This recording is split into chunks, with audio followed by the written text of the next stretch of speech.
Olá, alunos, bem-vindos a mais uma aula. E hoje vamos estudar, resolver algumas questões aqui, né, sobre verbo, tá?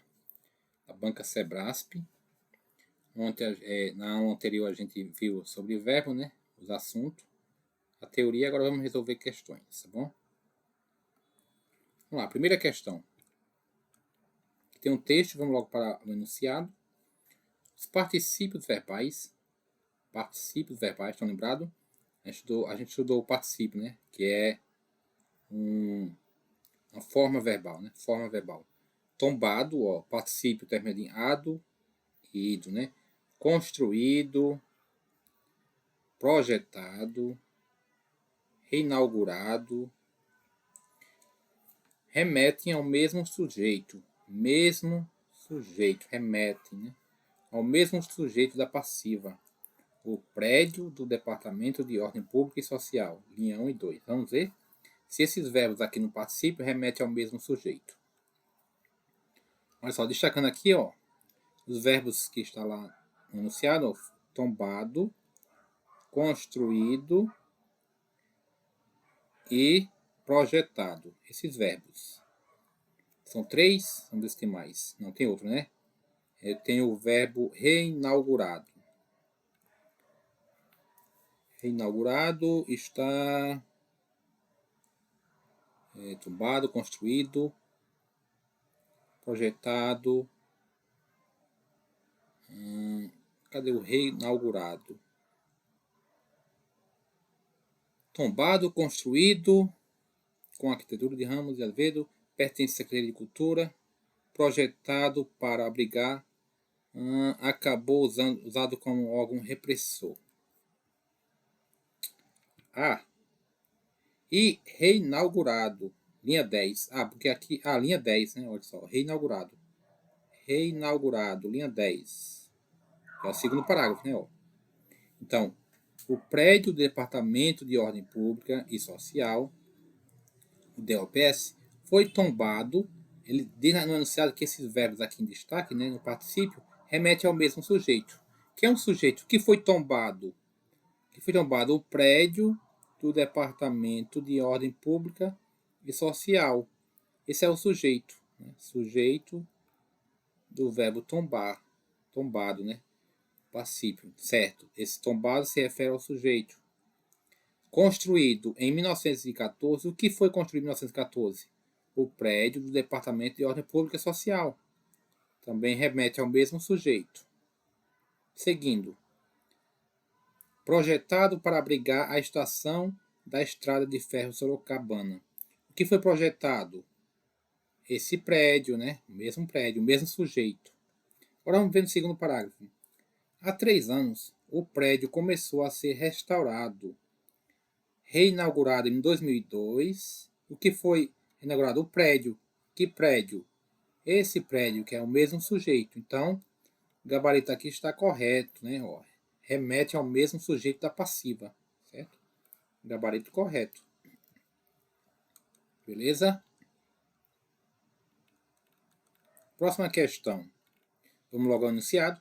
A substituição do verbo tem em não tem uma rota única por existem, no plural, não alteraria a correção gramatical e o sentido do texto.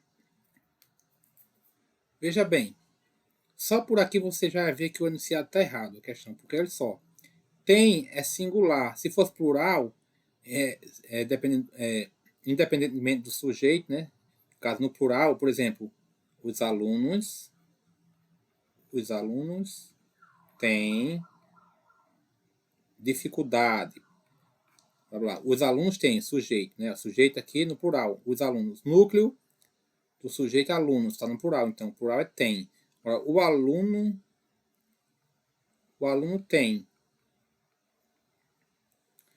Singular sem acento. Plural com acento circunflexo. Como você vê que na frase aqui, ó, tá sem acento, é singular. E como é que eu vou trocar um singular pelo plural e não alterar a correção gramatical? Então aqui já vê que está errado, né? Mas vamos para o texto. Ok, destaquei o tem. Vamos voltar ao período. Ó.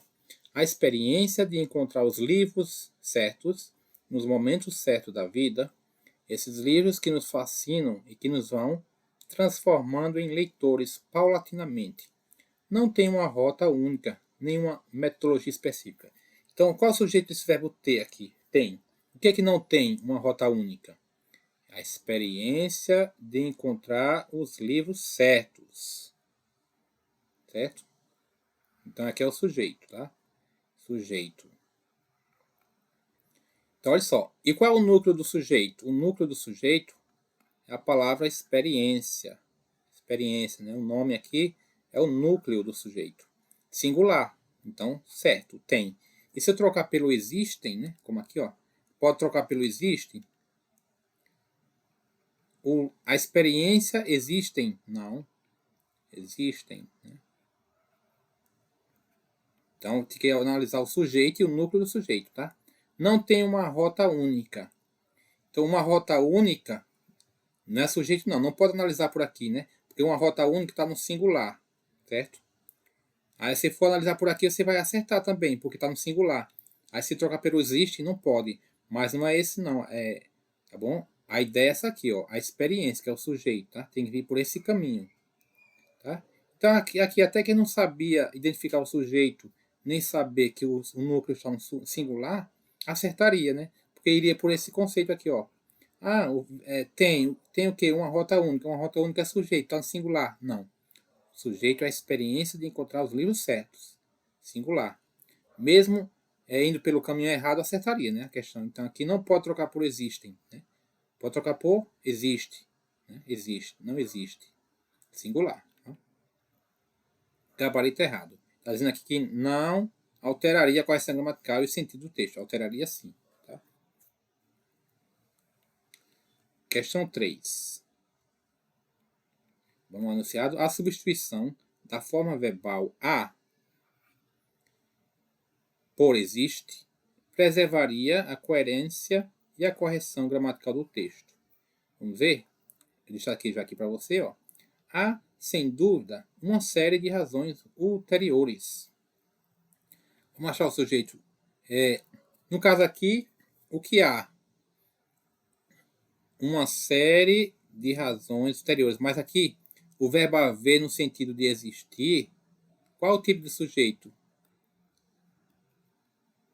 Sujeito é oração sem sujeito, né? Oração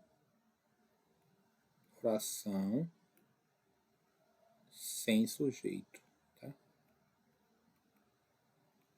Sem sujeito. Então, o verbo haver, né?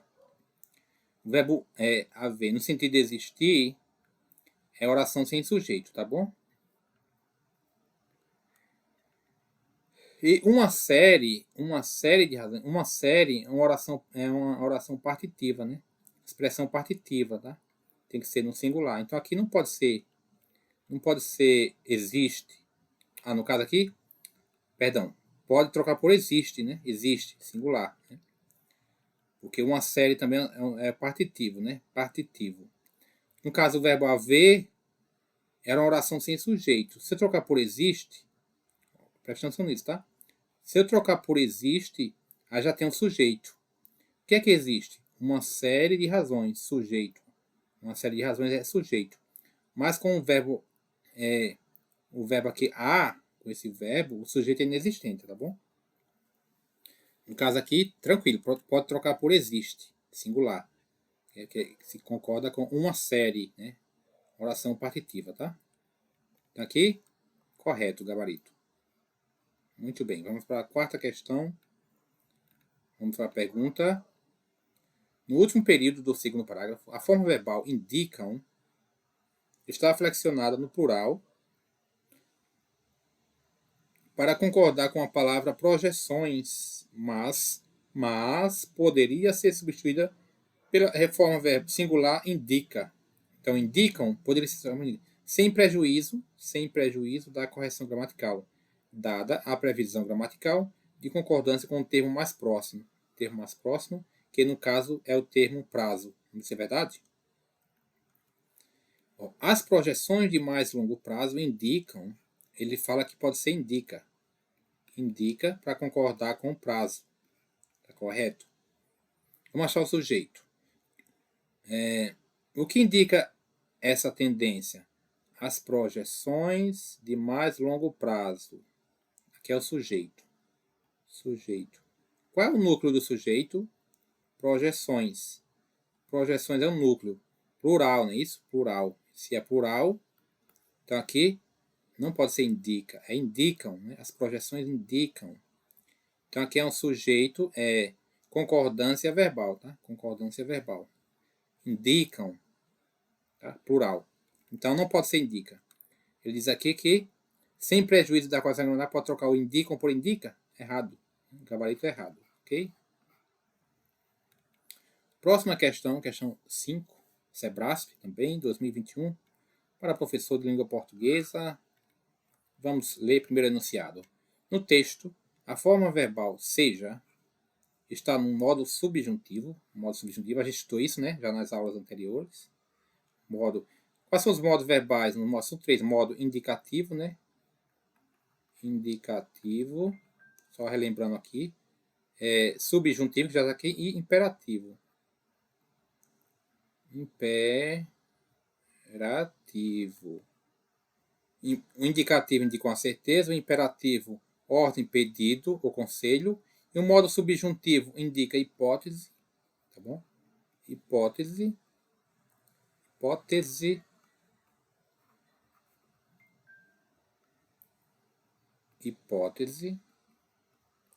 ou dúvida, tá? Pode indicar dúvida também. E também pode indicar um desejo. Agora vamos ler o contexto aqui, ó. Então, a forma verbal seja, aqui, ó. Lado esquerdo, forma verbal seja, essa aqui, ó. As pessoas esperam que o ano que está começando seja melhor que o anterior. Então, está no modo subjuntivo e foi empregada em uma oração que expressa. Pronto, que está no modo subjuntivo, tá ok.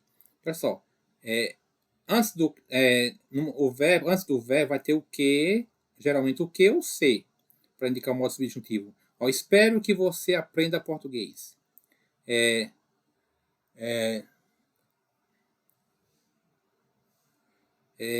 O se também indica o modo subjuntivo, quando tiver antes, tá bom? O que ou se. Então, seja, aqui está no modo subjuntivo, mas indica o que? Expressa o que? Um desejo? Uma dúvida? Dúvida não, ó. As pessoas esperam que o ano que está começando seja melhor que o anterior. É o que as pessoas querem, né? Então, indica o que? Desejo. Né? Indica um desejo, certo? Então, aqui, indica desejo. Letra A, o gabarito, né? Não é dúvida, não é condição, surpresa, nem concessão. Gabarito letra A, beleza? Então é isso aí para hoje. Temos essas 5 questões. Espero que você tenha entendido. Qualquer dúvida é só me perguntar, tá bom? Então, pessoal, até a próxima. Fiquem com Deus.